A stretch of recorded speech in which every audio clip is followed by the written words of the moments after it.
The Secret Garden by Frances Hodgson Burnett. Chapter 1. There is no one left.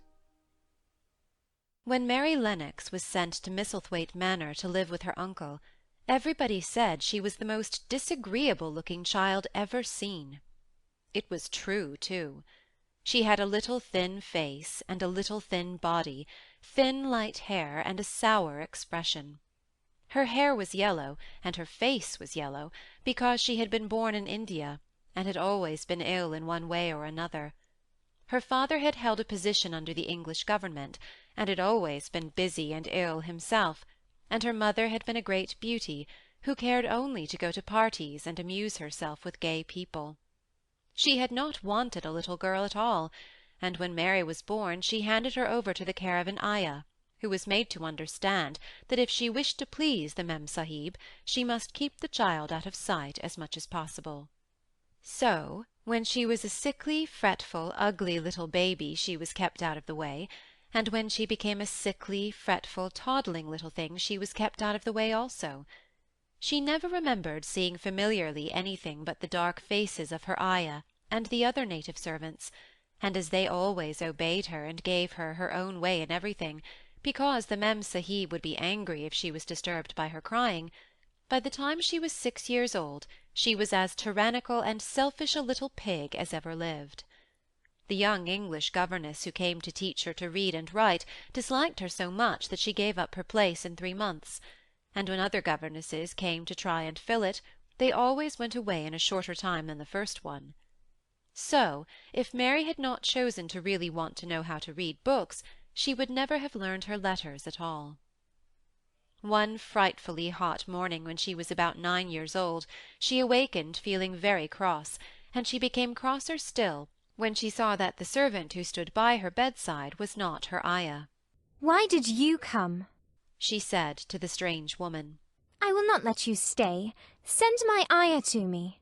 The woman looked frightened, but she only stammered that the ayah could not come, and when Mary threw herself into a passion and beat and kicked her, she looked only more frightened and repeated that it was not possible for the ayah to come to Missy Sahib. There was something mysterious in the air that morning.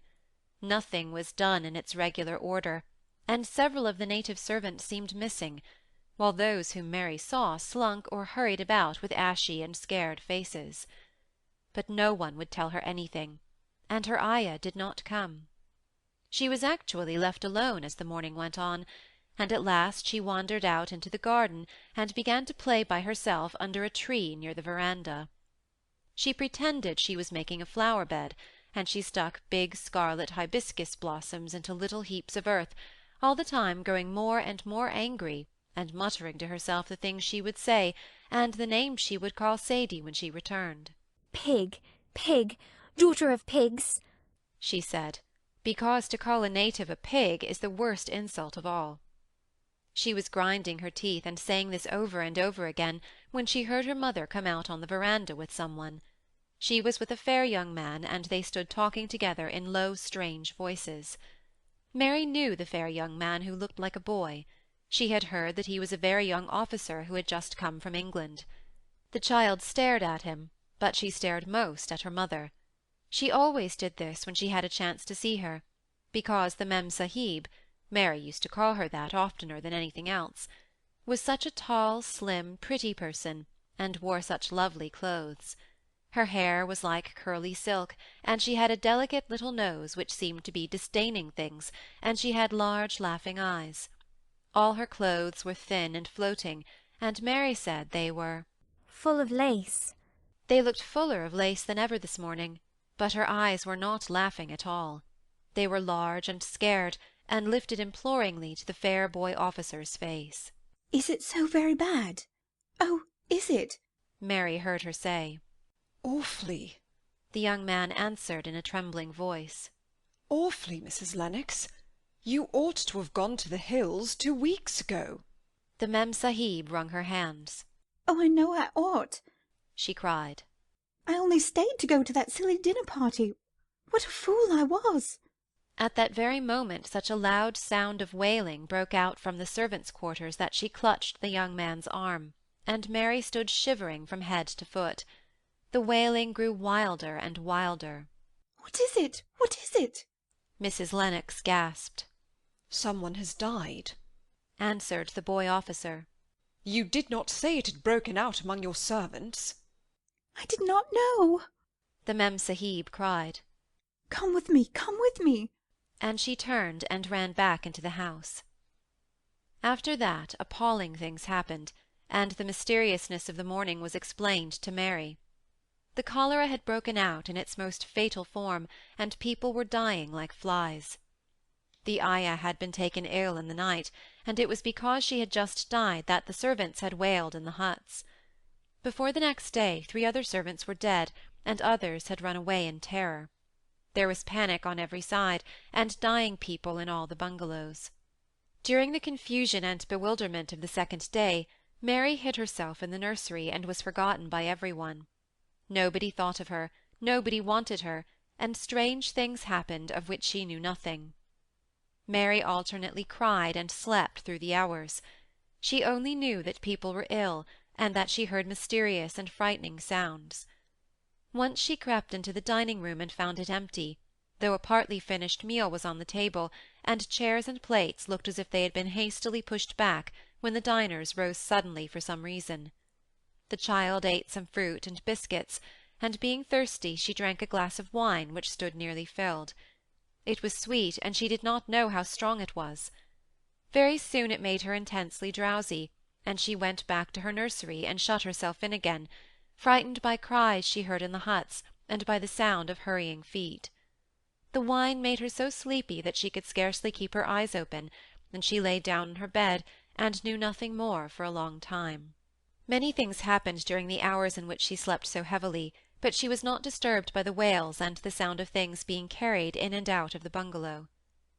When she awakened she lay and stared at the wall. The house was perfectly still. She had never known it to be so silent before.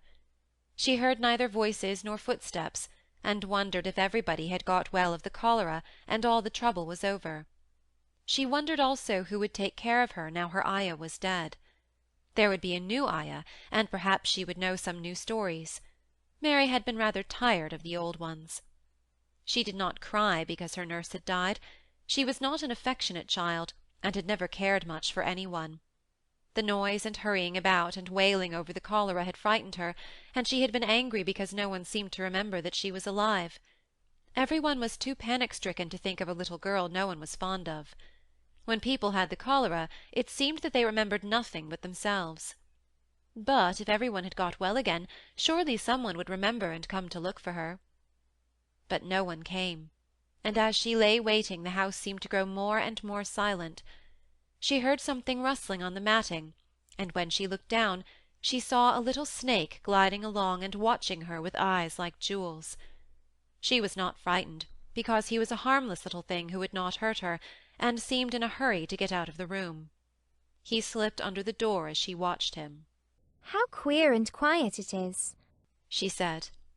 "It sounds as if there were no one in the bungalow but me and the snake." Almost the next minute she heard footsteps in the compound, and then on the veranda. They were men's footsteps, and the men entered the bungalow and talked in low voices. No one went to meet or speak to them, and they seemed to open doors and look into rooms. "What desolation!" she heard one voice say. "That pretty, pretty woman. I suppose the child, too. I heard there was a child, though no one ever saw her."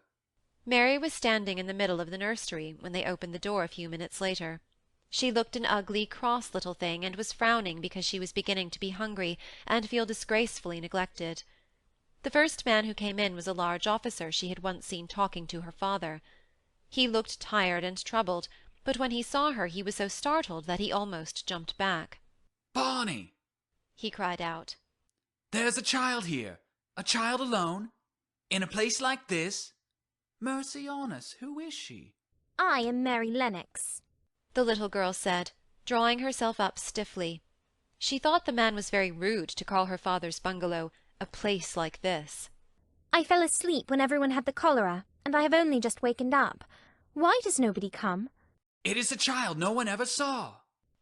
exclaimed the man, turning to his companions. "She has actually been forgotten." Why was I forgotten? Mary said, stamping her foot. Why does nobody come? The young man, whose name was Barney, was looking at her very sadly.